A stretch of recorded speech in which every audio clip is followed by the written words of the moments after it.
We're often told that once we get into our 40s, running performance is all downhill from there. But that's not quite the full picture. In fact, some runners are getting faster into their 40s and beyond. Often for runners, once they hit 40, a drop in confidence comes way before a drop in performance. And it's easy to see why. Every time we hit a milestone birthday, there's that expectation that we need to slow down or we're going to be forced to slow down. Every time we move into a new age category, there's that subtle messaging that our best days are behind us, and most of us absorb that without really thinking about it. But personally, I've got faster into my 40s, and I will tell you why I think that is. So really what we know about our bodies in relation to running as we age is not that much. If we think about women for a start, we weren't really even allowed to run marathons until the 80s. So we've not got that much history to go on.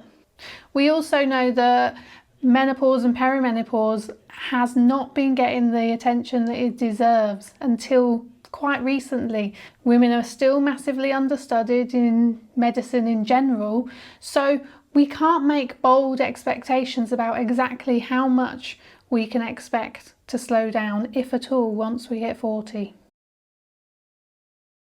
So let's look at the elites and what we know about them. In 2023, Des Linden set a new American Masters Marathon record of 2:27. That's fast. That broke the existing record held by Deena Kastor since 2015.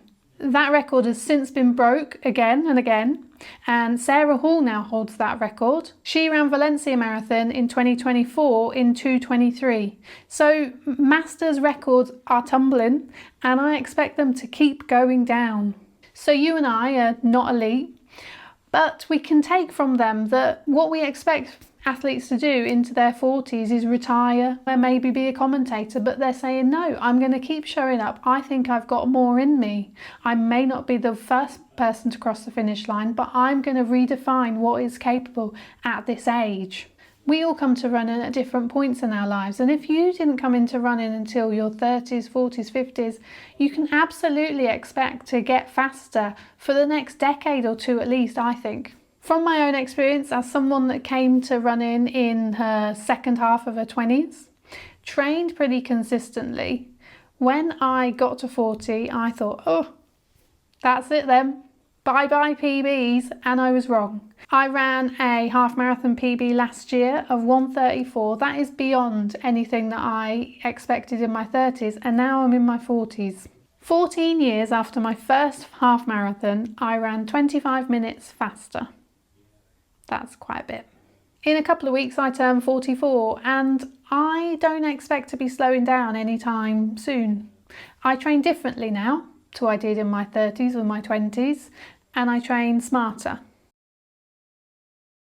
I don't train the same way that I did in my 20s, and I don't want to. My life isn't the same as it was in my 20s. My body isn't the same, but it doesn't mean I can't still be competitive, with myself at least. So what helped me improve? Well, fewer runs. It sounds counterintuitive, but fewer runs.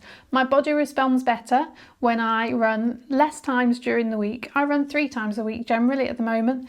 That gives me enough recovery between sessions that I can show up refreshed for each run and execute it well, and then recover hard after.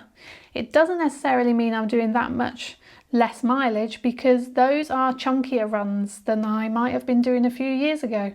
So you won't often catch me going out to do 5k as a run. I'm usually doing bigger runs than that, but just 3 of them during my week. Smarter intensity. I don't tear around that running track as fast as I can.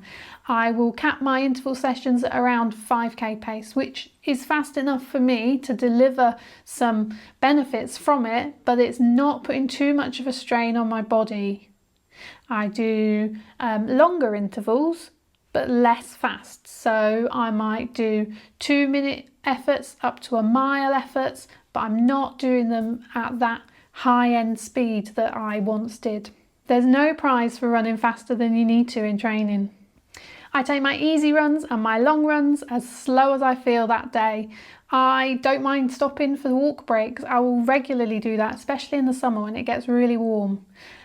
Put my ego aside, forget the numbers on the watch and slow it right down. Strength training is now non-negotiable. It's not something that I love, never really enjoyed it, still don't, but still do it. Muscle mass declines after 30, and if we don't work those muscles with some resistance training, they are going to gradually disappear a little bit. So they're really important for not just running, but overall health, well-being and longevity. So make sure you're picking up some weights a couple of times a week. Strength training isn't optional once you hit 40, it's part of the job. There's a lot of benefits too that come with being a bit older as a runner. All that race day experience that you bring now to every race, all that life experience that you bring to showing up in your training, that counts for a lot. I know when it gets tough in a race, things can go wrong, how to deal with that and make those calls that are based on things going wrong in the past. I know I can trust slowing down in training and it's gonna work out. I know that being slow in training doesn't mean you're going to be slow on race day. Things being hard in training doesn't mean they're going to be hard on race day. I'm willing to take risks and I'm less scared of failure because it's just running. So next time you're watching some sport on TV and the commentator's like, oh, and here comes an athlete, wow, 35, aren't they doing well? Try and ignore that. That messaging seeping into us all that being over 35 into 40s is geriatric, is outdated and it's not helpful. Focus on those runners at parkrun or in local races that are maybe in the age bracket above you but are kicking your ass. I know that I've got a few that turn up and they are my idols. They're the people that I want to be replicating. I want to be running strong into my 50s and beyond, and I think I can do it because they've shown the way. Our idea of what it is to be over 40 as a runner is outdated, and we need to question all of our assumptions about what we're capable of. If you like this video, you might want to subscribe. I only post when I've got something that I think will be useful to you, and if you are over 40 as a runner, check out my strength training.